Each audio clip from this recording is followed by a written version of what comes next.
The fluorescent lights of Mercy General Hospital hummed a constant sterile hymn. It was a symphony of beeping monitors, the squeak of rubber soles on linoleum, and the hushed, urgent voices of people making life and death decisions. In room 214, however, the music was different. It was the sound of silence, punctuated by the shallow, rhythmic breath of its sole occupant. Her name was Mabel Peterson. At 84, her world had shrunk to the four walls of this room, the view of a brick wall from her window, and the occasional fleeting visit from a medical professional. They were kind, in a distant, professional way. They checked her vitals, adjusted her IV, asked if she needed anything with a smile that never quite reached their eyes, and vanished as quickly as they came. She was a patient file, a bed number, a body to be treated. She was, for all intents and purposes, invisible. Her children, loving but burdened by lives 1,000 miles away, called every night. "How are you today, Mom?" they'd ask, their voices tinny through the phone speaker. "The doctors say you're making progress." Mabel would murmur affirmatives, painting a brighter picture than the one she lived in. She didn't want to be a burden. She had spent a lifetime not being one. Now, at the end, it was a hard habit to break. The days bled into nights, a monotonous cycle of daytime noise and evening loneliness. That is, until the night shift began. It started on a Tuesday. The door to her room clicked open long after visiting hours had ended. Mabel, drifting in a haze of medication and sleep, assumed it was a nurse for a late-night check. But the footsteps were different. Heavier yet slower, more deliberate. A man in dark blue janitorial scrubs entered, pushing a cart laden with cleaning supplies. He was a large man, perhaps in his late 50s, with a kind, weathered face and eyes that held a deep, surprising calm. He didn't avoid her gaze like the others. He nodded gently. "Evening, ma'am," he said, his voice a low, soft rumble like distant thunder. "Name's Arthur. Sorry to disturb you." Mabel simply nodded, watching him. He moved with an unexpected grace for a man his size, meticulously wiping down surfaces, mopping the floor with a quiet efficiency. He worked around her not as an obstacle, but as a person. As he was about to leave, he paused by her bedside table. Her water pitcher was almost empty. Without a word, he picked it up, filled it from the sink in the corner, and placed it back within her reach. His eyes met hers. "Gets dry in here at night," he said. It was the most anyone had truly seen her all day. The next night he was there again. This time, as he cleaned, he noticed the small, framed photograph on her table, a picture of her and her late husband, Harold, on a long-ago beach vacation, both of them laughing, squinting against the sun. "He had a kind smile," Arthur said, not looking at her, but continuing to wipe the windowsill. A tear welled in Mabel's eye. No one had mentioned Harold in weeks. "He did," she whispered, her voice cracking from disuse. "The kindest." Arthur simply nodded, as if acknowledging a universal truth. He finished his work and left, leaving behind a silence that felt less empty than before. And so, a ritual was born. Arthur's nightly visits became the anchor of Mabel's existence. He would come in, do his work, and always, always share a few words. He never spoke much about himself. When she asked where he was from, he'd simply say, "Oh, here and there." When she asked if he had family, a shadow would pass over his face, brief but deep, and he'd reply, "Not anymore."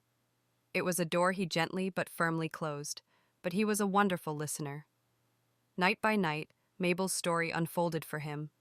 She spoke of marrying Harold young, of building a life together, of the pain of losing him to cancer in this very hospital. She spoke of her children's childhood scrapes and triumphs, of her love for gardening and for old jazz standards. She shared her fears, not of death, but of irrelevance, the terrifying thought that a whole life could simply evaporate, leaving no lasting mark. "Sometimes," she confessed one night, her voice frail, "I feel like a ghost already.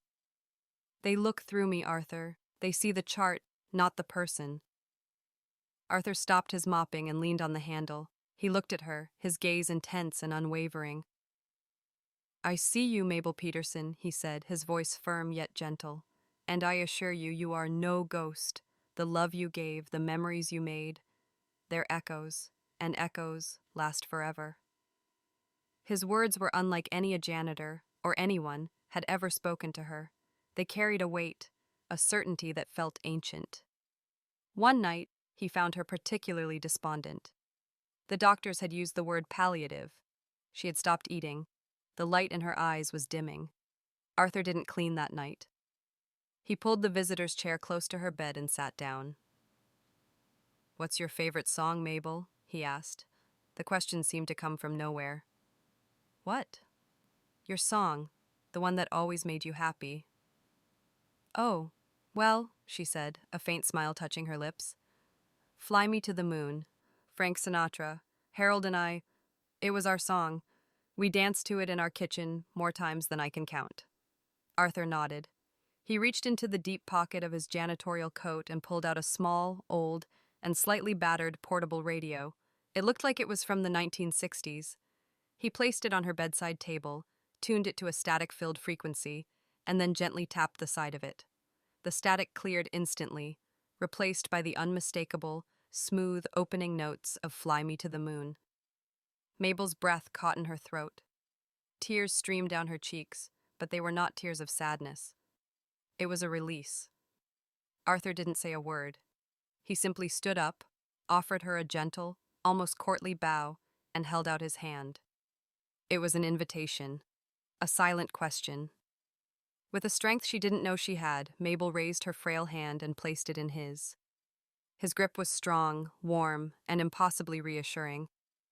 He didn't pull her up, but simply held her hand, his other hand resting on the bed rail, as the music filled the room. They danced like that, her in her bed, him standing beside her for the entire song. It was the most beautiful, surreal moment of her final days. When the song ended, he placed her hand gently back on the sheets. "The world is made of stories, Mabel," he said, his voice barely a whisper yet filling the room. "And yours is a beautiful one. It matters. You matter. Never doubt that." He picked up his radio, gave her one last profound look, and walked out of the room. Mabel fell into a deep, peaceful sleep, a genuine smile on her face. She passed away a few hours later before the sun came up. The morning shift nurse, Brenda, found her. She entered the room to begin the day's routines and stopped short. There was something different. Mabel looked serene, truly utterly at peace. It was a look Brenda rarely saw on her departed patients. And then she saw it. A single piece of paper, neatly folded and propped against the water pitcher. It was addressed, in shaky but clear handwriting, to Arthur. Brenda's heart clenched. The sweet old lady had written a note for the janitor. How lovely. She picked it up, intending to give it to him later. She finished her duties, said a quiet goodbye to Mabel, and stepped out into the hallway. And there he was, pushing his cart towards the supply closet. "Arthur!" Brenda called out, holding up the note. "Wait up!" The man turned. It wasn't Arthur. It was a younger man, maybe 30, with a beard and a tattoo peeking out from his collar. He looked at her, puzzled. "Yeah?" Brenda frowned. "Oh, sorry. I thought you were Arthur. The older gentleman on the night shift? Mabel in 214 left a note for him." The younger janitor's confusion deepened. "Arthur? There's no Arthur on the night shift. Hasn't been since I started 2 years ago. It's just me, Carlos, and Dave. Who'd you say?" A cold prickle ran down Brenda's spine. "No, that's not right. He's an older man, big guy, kind eyes. He's been cleaning her room for weeks." Carlos shook his head, now looking concerned for the nurse. "Ma'am, I swear. I do the West Wing, including 2 and 14, every night. Every single night. There is no Arthur. Maybe it was a volunteer, but we don't have any older male volunteers named Arthur either." Brenda stood frozen in the hallway, the note feeling suddenly heavy in her hand. She mumbled a thanks to Carlos, who shrugged and continued on his way, leaving her alone in the buzzing fluorescent light. Her hands trembling slightly, she unfolded the note. Mabel's handwriting was clear. "Dear Arthur, thank you for the water, for listening, for seeing me when I felt like a ghost, for our dance. It was the most beautiful gift. You made my last days mean something. I finally felt visible. With all my gratitude. Mabel." Brenda read it twice, 3 times. The words "our dance" echoed in her mind. She walked back into room 214. It was empty now, ready for the next patient. The sun was higher now, streaming through the window, illuminating dust motes dancing in the air. Her eyes scanned the room, looking for something, anything, a clue, and then she saw it. Tucked almost out of sight, behind the bedside table, was a single, small, polished stone. It was smooth and dark, with a single, white vein running through it like a bolt of lightning. It was unlike any hospital equipment. She picked it up. It was warm to the touch. She walked to the nurse's station, her mind racing. She pulled up the employee database. She searched the name Arthur. Nothing. She cross-referenced all janitorial staff, past and present. No one by that name had ever been employed at Mercy General Hospital. She then did something she'd never done before. She pulled the hallway security logs for the past few weeks, focusing on the camera angle that covered the door to room 214. Night after night, the timestamp showed Carlos doing his cleaning rounds. He would go in, come out 10 minutes later, and move on. But on the grainy black and white footage, as Carlos left the room, a flicker, a shadow, a trick of the light, seemed to linger by the door for a second after it closed. A larger, broader shadow. On a whim, her heart pounding, she typed, "Fly me to the moon," and the date into a search engine.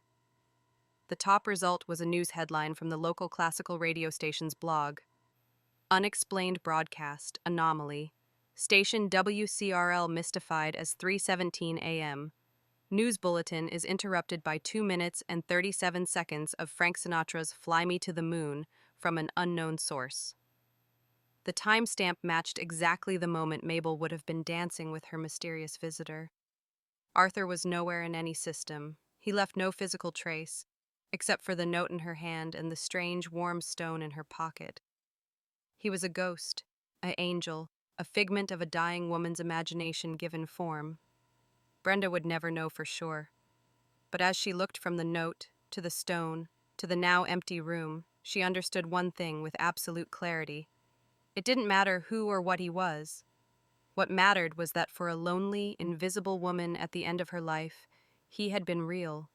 He had been a friend, and he had performed the final and greatest miracle of all. He had made her feel seen. The mystery was the point. The unanswered question was the answer. Some echoes, indeed, last forever.